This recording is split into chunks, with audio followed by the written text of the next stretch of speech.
Bon, Donald Trump et Vladimir Poutine risquent de se rencontrer au cours des prochains jours, peut-être la semaine prochaine. Est-ce que Vladimir Zelensky participera à cette rencontre? En tout cas, la question qui se pose, Rodolphe, c'est dans tout ça, est-ce qu'on va avoir le temps d'avoir un appel Mark Carney, Donald Trump, d'avancer sur les tarifs, de parler de ces réductions de tarifs, alors qu'on est frappé là, par des nouveaux tarifs, en tout cas depuis le premier ou peut-être depuis aujourd'hui, là, 35 % sur tout ce qui n'est pas ALENA, ASEUM, le nouvel accord de libre-échange.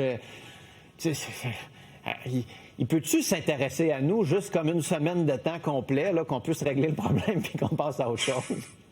Non, c'est sûr, surtout que je pense qu'hier, il y avait la visite de la Suisse à Washington, Ah ouais? ils n'ont pas eu d'accord. Et là, maintenant, c'est l'attention, en tout cas, du président américain se dirige vers la Russie et l'Ukraine. Est-ce qu'il y aura le temps de parler à M. Carney? C'est la grande question. Puis en fait, c'est Dominique Leblanc lui-même qui a dit « Ah oui, il devrait avoir une conversation, etc. » Donc, il a monté les attentes. Encore une fois, est-ce qu'il y aura vraiment une rencontre Poutine avec M. Trump? Combien de fois ça a circulé? En tout cas, il devait se voir à Istanbul, ça n'a pas eu lieu. Donc, disons que retenons pas notre souffle concernant cette future rencontre. On le croira quand on le verra. Ouais, en même temps, Antoine, hier, il y avait la rencontre avec les premiers ministres et Mark Carney. Puis, à la sortie de la rencontre, on sent qu'on n'est pas tous au diapason sur ce qu'il faut faire en termes de négociation. Hein. François Legault est revenu à la charge en disant « Oh, négocions l'accord de libre-échange tout de suite, let's go, c'est notre force, c'est notre arme. » Puis David Eby, de l'autre côté, de la Colombie-Britannique, qui dit « Wow, wow, wow. On ne veut pas un accord à tout prix. Là. On ne veut pas être pris avec un accord de 10-15 % où on a des tarifs fixes pour les prochaines années. » Puis là, tu as Doug Ford en Ontario qui est allé dire tantôt que tout le monde haïssait Trump au Canada. Peut-être, mais qui disait aussi, ouais, mais il pourrait être déchiré, là, l'ASEUM, M. Trump, très bientôt. Et là, toutes les 80 à 90 % de nos biens exemptés, bye-bye, il va y avoir des tarifs sur tout, là.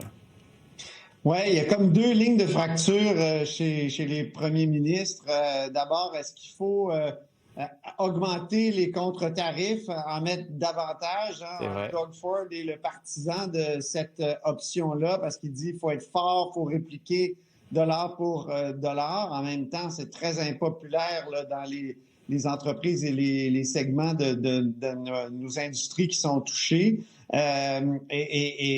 François Legault l'a déjà évoqué pour l'aluminium, mais il dit que c'est pas ça à court terme qu'il faut faire. Là, je lisais ce matin Raphaël Pirot dans le journal qui nous disait que Ottawa a quand même engrangé des milliards, là, 2,5 milliards si je ne m'abuse, avec les contre-tarifs, mais que M. Carney, ce qu'il souhaiterait, c'est les diminuer, là, parce que c'est pas de l'argent qu'il veut faire, parce que c'est tout simplement les Canadiens et les Québécois qui le paient. Deuxième ligne de fracture, c'est, comme tu l'as bien évoqué, renégocier l'ASEUM tout de suite ou attendre, jouer l'horloge. La date limite, c'est juillet 2026, donc jusqu'à ce moment-là, ben ça semble nous protéger. Mais là, Doug Ford qui sort, qui dit non.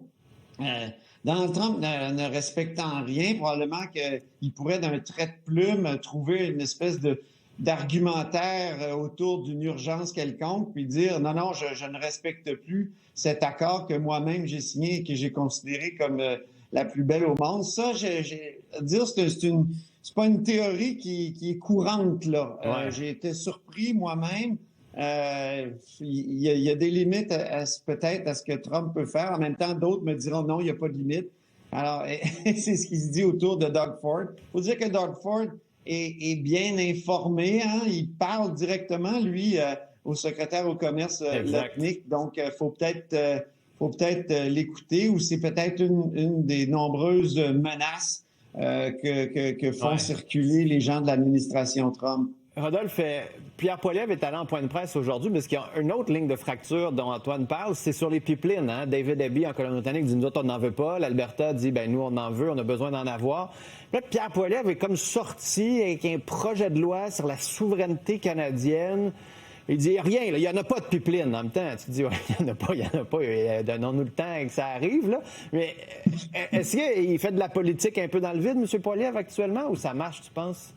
Ben, c'est sûr que, écoutez, il faut envoyer un message politique très fort pour avoir un pipeline. Écoutez, j'entendais des représentants de l'industrie pétrolière qui disaient encore qu'ils ne sont pas sûrs si le Canada est ouvert à un pipeline malgré les propositions, ou en tout cas malgré le fait que certains premiers ministres sont d'accord. Donc, je pense qu'on n'en aura pas un projet de pipeline, en tout cas privé, s'il n'y a pas un signal fort, si certaines lois, par exemple, ne sont pas abrogées, ou si cette fameuse liste que M. Carney doit dire sur les intérêts des projets d'intérêt dits nationaux sortira. Donc, je pense que oui. Et au bout d'un moment, on n'arrête pas de dire on renforce l'économie canadienne, il faut renforcer l'économie canadienne, mais j'en ai pas vu encore des gros projets de renforcer l'économie canadienne. Ouais, donc, ça je pense commence. Oui, ben, ça commence, et il va falloir en tout cas que M. Carney, au moins, mais vient d'être élu en même temps, annonce quelque chose. Ah ouais, Rodolphe est Même plus impatient que toi. Il a été élu fin avril. Ouais, il est impatient. Rodolphe est impatient, Pierre Poilievre. On va suivre ça. Je vous le dis en terminant, la Maison-Blanche vient de réfuter les affirmations du Kremlin selon lesquelles une rencontre entre M. Trump et Poutine a été convenue et qu'un lieu avait été choisi. Donc, pas de lieu, pas de date encore, mais on continue de discuter. Hey, à demain. Merci, salut. Bon débat.